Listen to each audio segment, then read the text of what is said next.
Hello everyone, today is the 1st of February 2017 and this is the third meeting of the year for the William Beveridge chapter of the Roosevelt Movement. And we are very proud to have Davide Crimi here today with us. And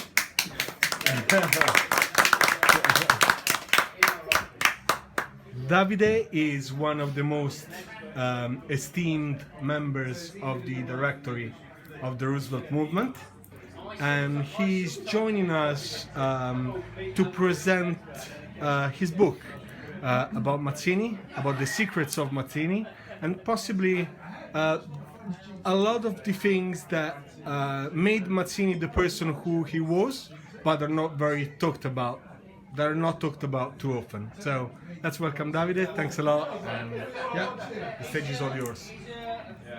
Thank you to be here together. It's a pleasure for me, and of course I will talk in English to include something that is the special story of Mr. John Brown. Because John Brown was the secret name, the alter ego that Mr. Giuseppe Mazzini used to wear while in exile in London. And as you know, Mazzini is a very famous personality in Italy because he was especially a founder of the modern and Unitarian Italy. But anyway, we learn since we are very young something that is really just the superficial side of what Mr. Mazzini was. Because Catholic culture and maybe also the need to have not too much complex side of the Enlightenment doctrine, because Mazzini is a personality inside the Enlightenment movement. He is not of the 18th century, he is of the next one, but anyway, the role that was of Adam Weishaupt, of the Order of Illuminati, was covered in 19th century by Mr. Joseph Mazzini. Therefore, the matter, the modernity of the core of the argument that we are inquiring is completely melted with the contemporary tendencies. Because when we think that enlightenment is something that has not completed, is a promise, but is not something that has been accomplished. And the Roosevelt movement today is engaged in a strategy to try to get in the present time a new conception of enlightenment. Because our purpose is to enter inside the mind of people and enlighten in themselves that kind of consciousness, of self-consciousness that goes to improve our conception of the world and go beyond propaganda and enter inside a more effective knowledge of the world. Because we are in England, I have not the possibility to exhaust my speech in the wall of the complex personality of Mazzini. The book is made for this, and inside the book you will find three different parts. The first one is about the general framework within Mr. Mazzini lived and made his work. The second part is a more intimate dimension related to the political movement of that season. And the third one is the real intimate core, and the woman, for instance, is a matter fantastic to discover, because the woman around Mr. Mazzini, first of all, his mother, and Giuditta Sidoli Bellerio, which is the most loved by Joseph Mazzini. That was the woman that bring with herself the banner, the three colors in Reggio Emilia. The first banner is still saved there and was bring there by Giuditta Sidoli Bellerio. And also we have to not to forget about some personality like Jess Mario, that came from America and was part of the transcendentalist movement, and Madame Blavatsky, which is still well known, and also another personality, as far as we are in England, that was very meaningful in the life of Mazzini, was Johnny Archer. Johnny Archer was a member of the Rosicrucian Society in England, and a founder also of the Golden Dawn, but even of the Ordo Templi Orientis and Mizraim Memphis in Masonry. Therefore, you have the opportunity to have the perception, if not the complete knowledge, but the perception of how much was important and pregnant in Mazzini the involvement in occult movements, and the occult movements were the engine of the Enlightenment. This is not the wall, and just this last thought to complete, because to describe Mr. Mazzini as an enthusiastic of occult doctrines is a complete mistake, because Mazzini was even not really able to find what he was looking for inside Masonry, and he had a strange attitude inside, but even criticism, and also with the Carbonari, that were the foreign order of Masonry, and even his role in Illuminati, and the opportunity that he had to coordinate the whole European movement, as far as the American side was covered by Albert Pike. But Albert Pike was a very controversial personality that was maybe the one who promoted the Ku Klux Klan, and therefore was completely the opposite of what would have been the Enlightenment movement. Therefore, Mazzini was not able to cover in a complete way his mission. Therefore, even for Italian people that live in the southern region,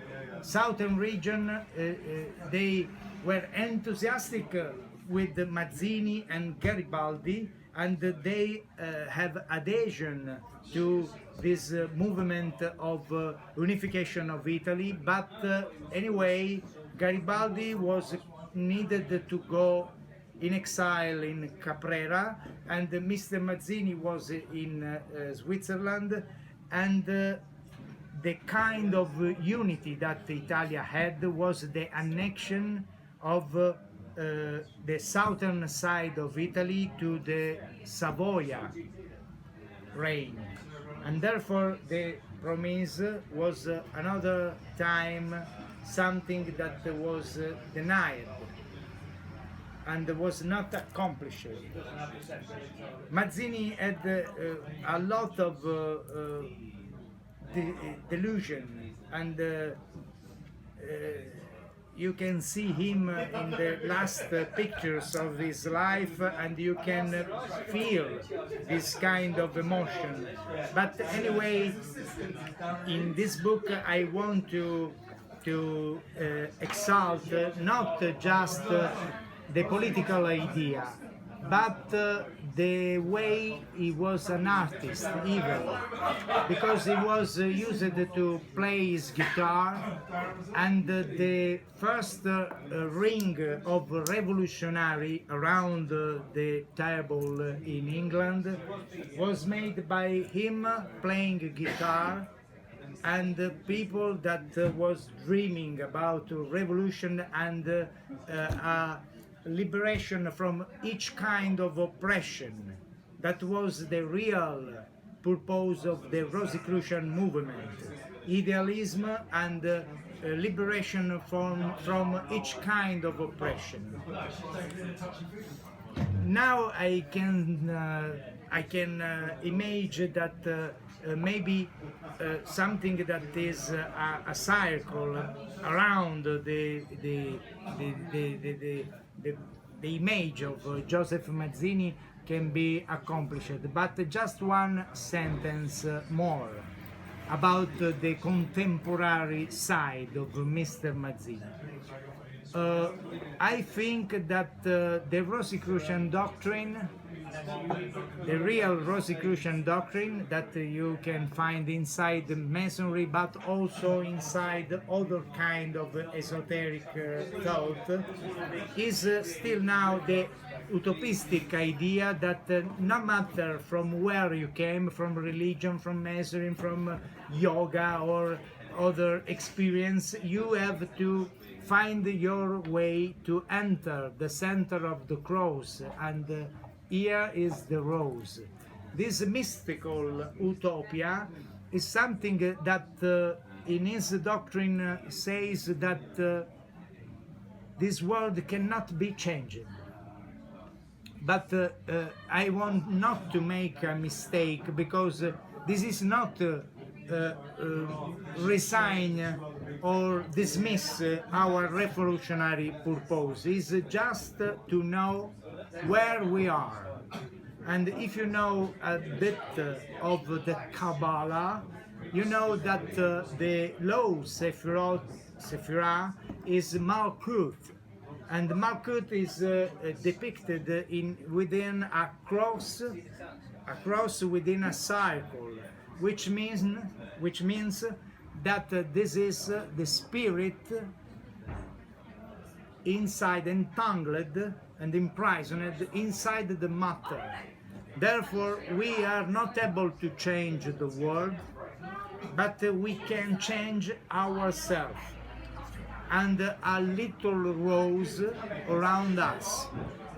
Therefore, the political side should be something similar, because otherwise we will have deception and delusion. But anyway, the Quranic side, even in the Mediterranean, and this is important too, because Mazzini fight for the liberation of Turkey, young Turkeys, and Mr. Ataturk was a project of Mazzini with the money of the Banca Romana of Adriano Lemmi, and also Rothschild that financed in a certain phase all the project of liberation of Italy from Habsburg.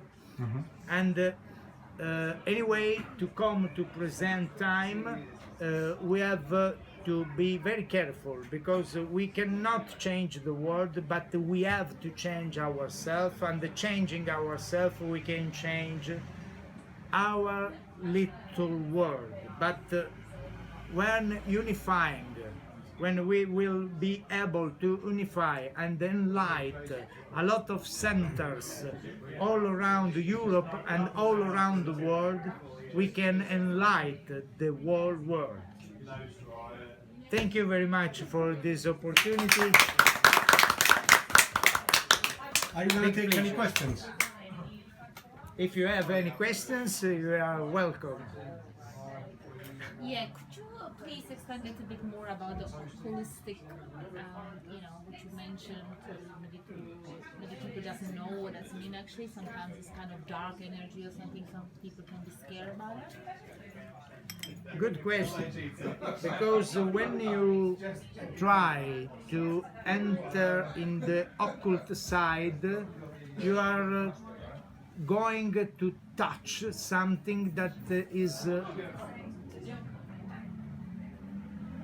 beyond the conscious level, and sometimes people enter in a difficult way to, they have difficulties in how to manage this.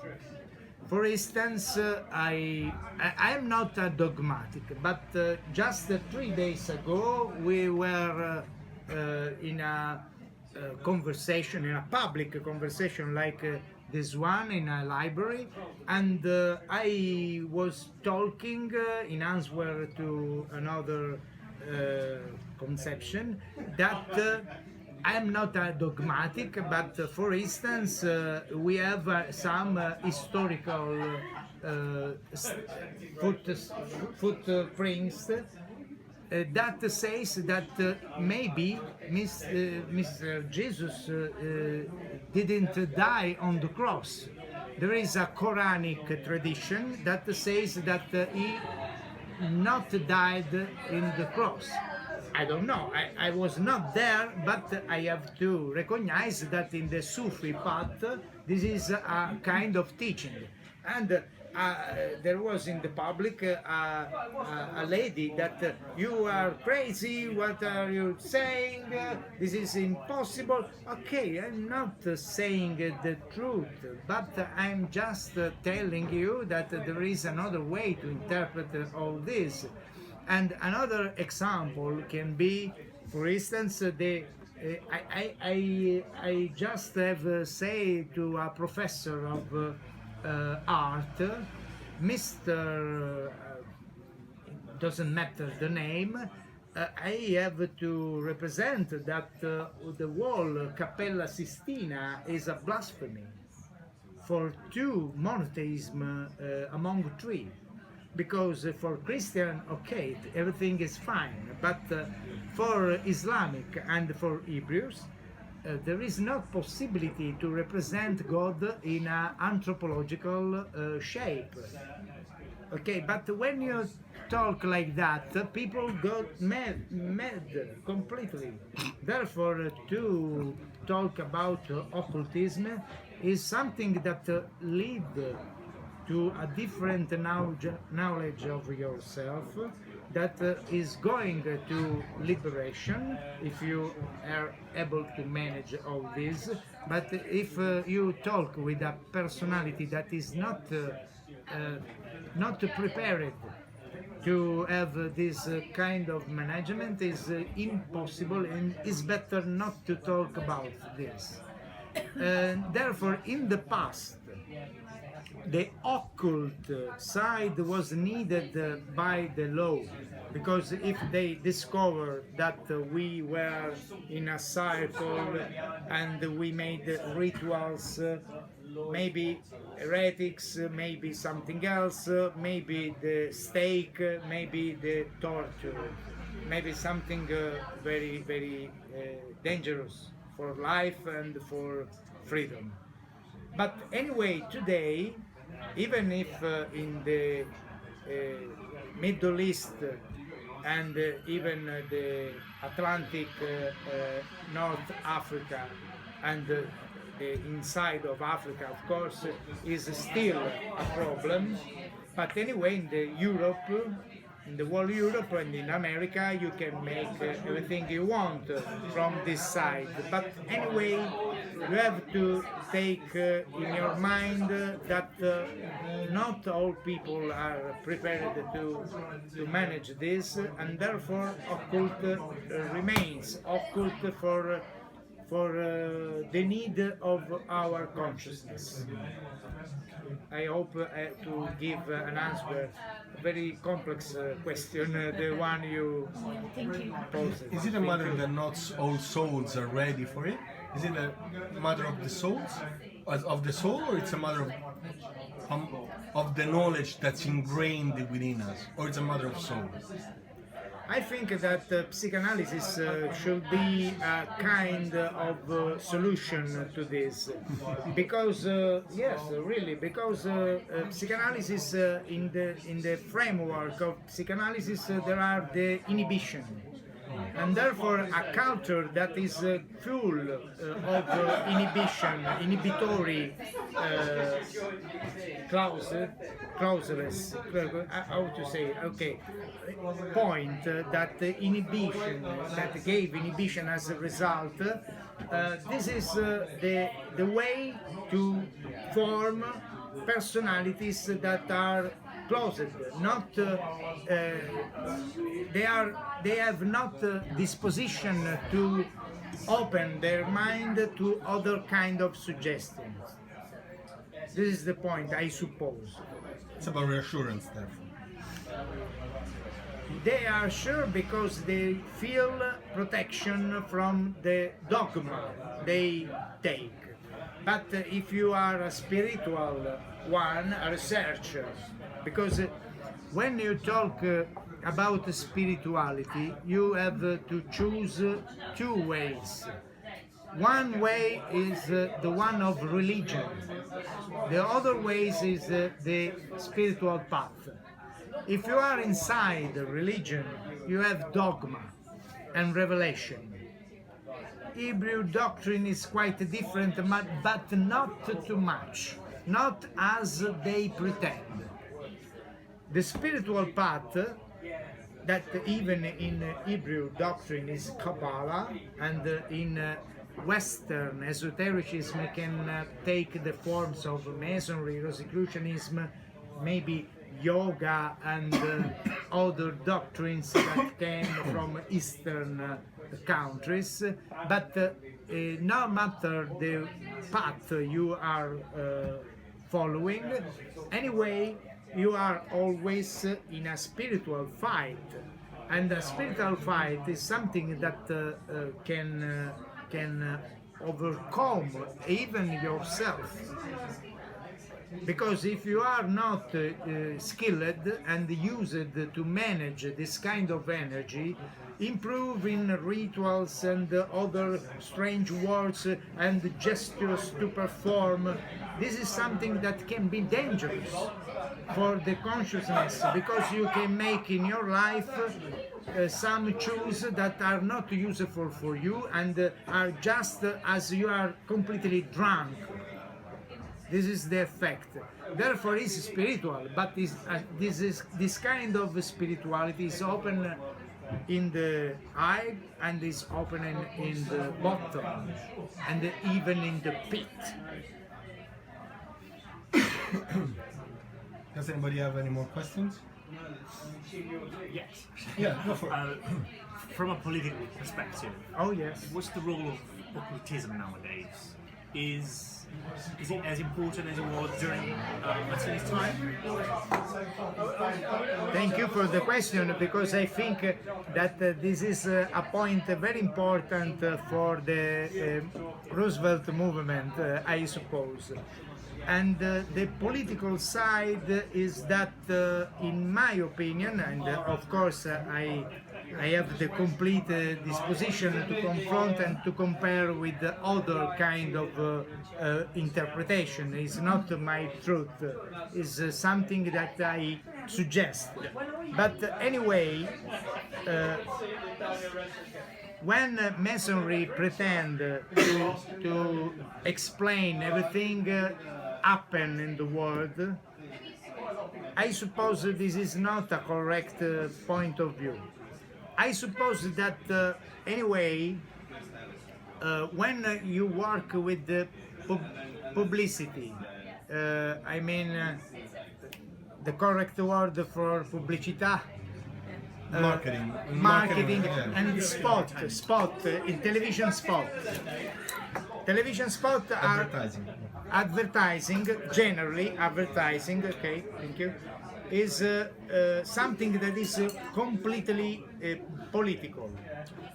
And saying this, I refer to not just to 1984 of Mr. Orwell, but even more to Aldous Huxley, Brave New World. Brave New World is a completely deep interpretation about the occult, about the drugs, the chemical addiction, and the role in political persuasion in a kind of soft dictatorship. We live now, the whole Europe and the Europe itself, with the Mr. Juncker Commission, for instance, we live in a soft dictatorship that take the form of a technocracy and play with our lives in a way that is to compress the sphere of liberty that we conquered from the Enlightenment movement and from the last wave that was the 68 movement, free speech movement in Los Angeles, California, and the 68 in Paris, and everything happened to have more rights. Now we live in a reactionary time. Our rights are compressed, and if we try to speak about this, they show us that the immigration from Syria and from other countries that are suffering the exploitation that the Western countries are doing are something that bring us in a condition not to have the possibility to talk about rights, but instead is just the right position that we should have, and we have to work within even small circles like this one, but to enlighten everywhere in the world each small candle that we can fire. Any more? I have a question. Actually, two questions.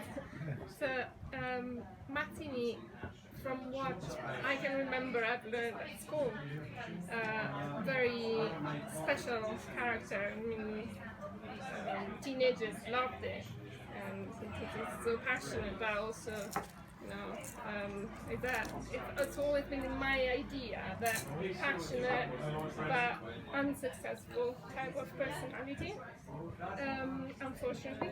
And so my question is, why research Mazzini? And the second, is there one teaching that you would like, that comes out of that book that you think, you know, that motivated you to research that? What would that be? Oh, thank you, Eleonora. Thank you.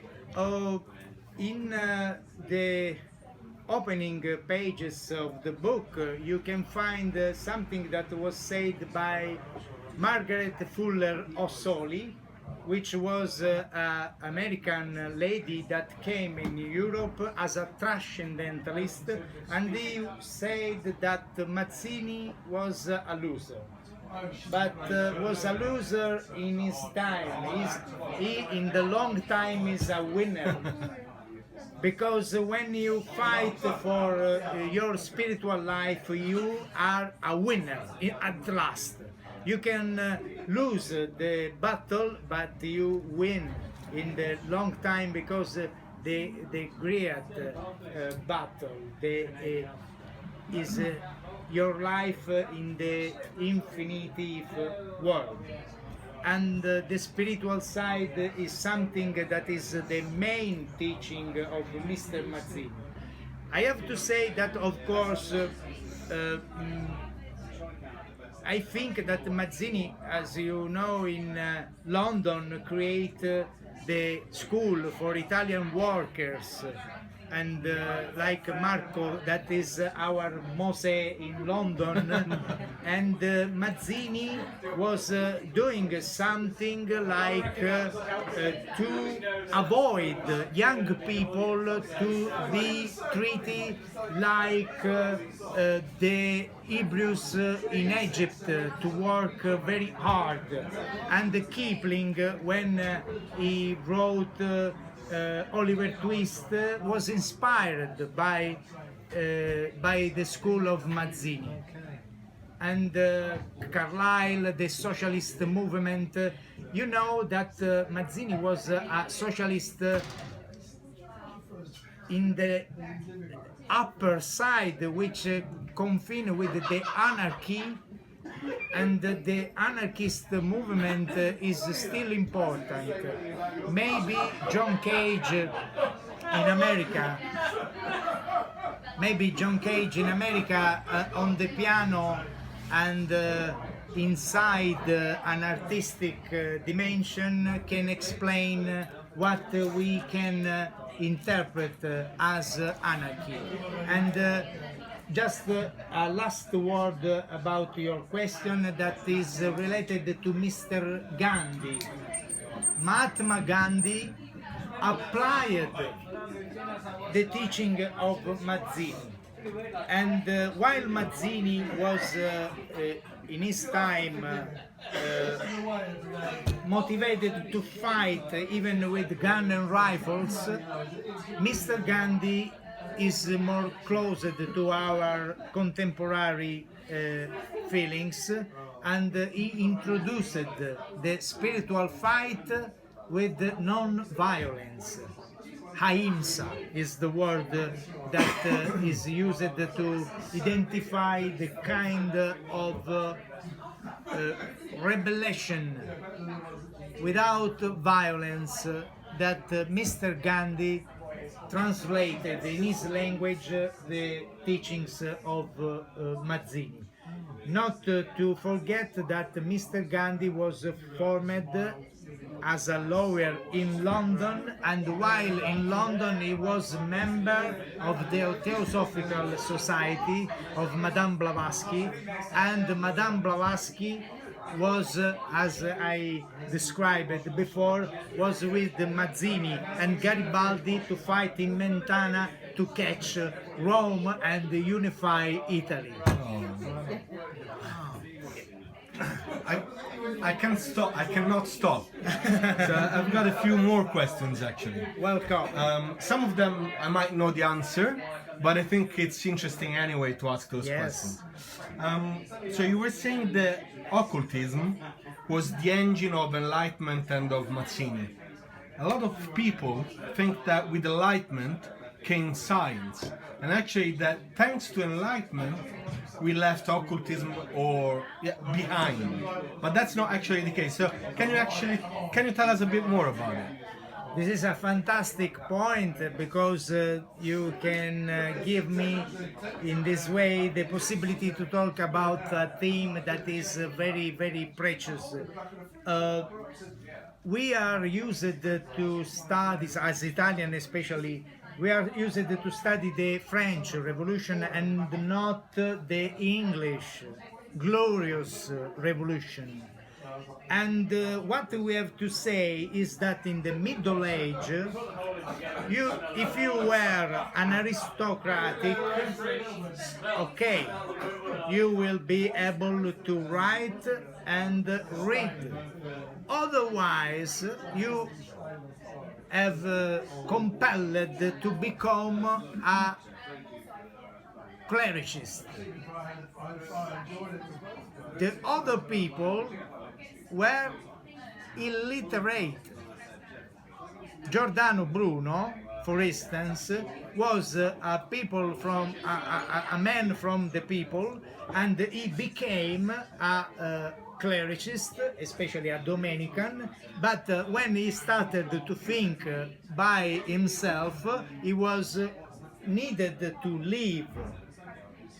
Therefore, what I have to say is that the historical role of Masonry, especially in England, was because when you have to perform a ritual,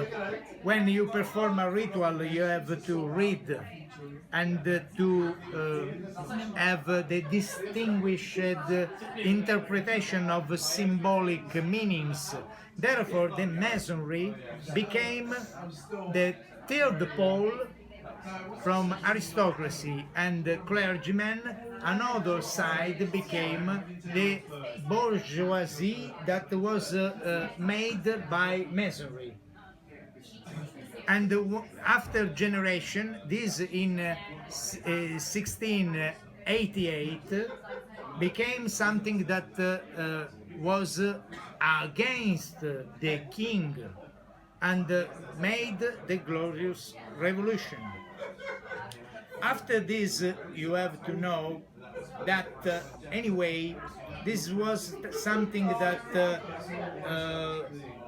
just within 1723 was really pregnant, because scientists like Mr. Isaac Newton, Théophile Desaguliers, which was the leader of Masonry at that time, and another important name is Elia Ashmole, that was the publisher of the John Dee writings, and John Dee was a mathematician but an occultist too, and even the kind of personality that William Shakespeare used to give shape to Prospero in the Tempest drama, and all this became something that Protestant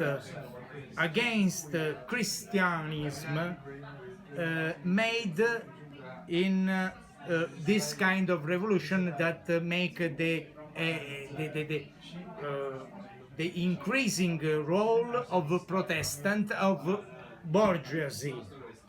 After this, in 1723, Masonry come back into the hands of aristocracy, because the Count of Montagu became the great master.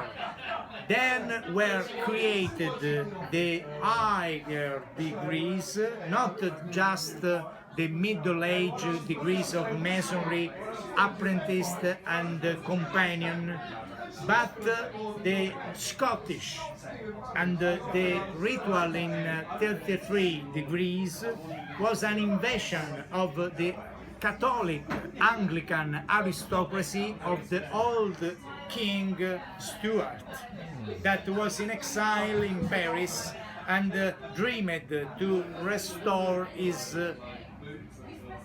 throne in England. Therefore, it's not possible to say that Masonry is for progressive interpretation and not the contrary, because Masonry is the progressive but is also the conservative, and in history and at the present time the conservative is more important than the progressive. This is a point. While to conclude this occult side, we have to say that the Rosicrucian is always something that holds the dream of an inclusive dimension for the people. But everything is occult, is always melted and not pure. This is something that we have to recognize. Very last one. The very last one. Before you were saying how, like a rose, we need to change ourselves and try and enlighten something in the people around us, like a rose. And that starts from kind of the idea of improving yourself so to improve the world around you. The small world around. The small world around you. Yeah. Now, it's interesting because now we are going to, after the end of your presentation, we're going to start talking about a documentary, Yes. which is called Hypernormalization, that analyzes how the world of finance managed to take power during the 70s. And by listening to a lot of interviews, what comes out is that the progressive movement had the illusion of starting by wanting to work on themselves, lost track of what was happening in the real world. So they retreated towards working on themselves and let the conservative powers win over the real world. So where is the balance? How can you improve yourself while also keeping on fighting the real battles? In the political level of the answer, I have to say that we have to fight and to fight inside ourselves. Therefore, no resignation. But allow me to create another level of the answer that is not the political, but is the real spiritual dimension. The spiritual side recognizes that Malkut will be, since the world has been created and until the last one of the souls that will live on the earth will be always the same in another way, but always the same. If you think that you have to choose between Barabbas and Jesus, people will choose Barabbas. 2000 years ago, 2000 years after today, people will choose Barabbas. The truth will not have a place in this world. And the men that pretend to tell the truth in this world will be killed. This is the spiritual level on the answer. Therefore, change ourselves in the spiritual level means that we have to comprehend, to have the understanding, the comprehension that everything is illusion. We have not to live for the wall of the eons inside Malkut. We have to stay here for a time that that is very long when we are young, but seems shorter and shorter as far as we became older and older. It's just a whisper, is something that flies and goes away. Therefore, the real side is that each one that thinks himself to be engaged in a spiritual fight have to have as a first of his thought that we will not live here for eternity. Therefore, we should act to create a condition to make ourselves higher and even lighter. Nothing else matters. Just to become higher and lighter. And each one of us can find his way.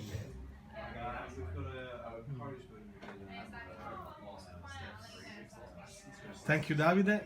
Thanks for joining us. We hope to see you in London again soon. Thank you. Thank you. Thank you.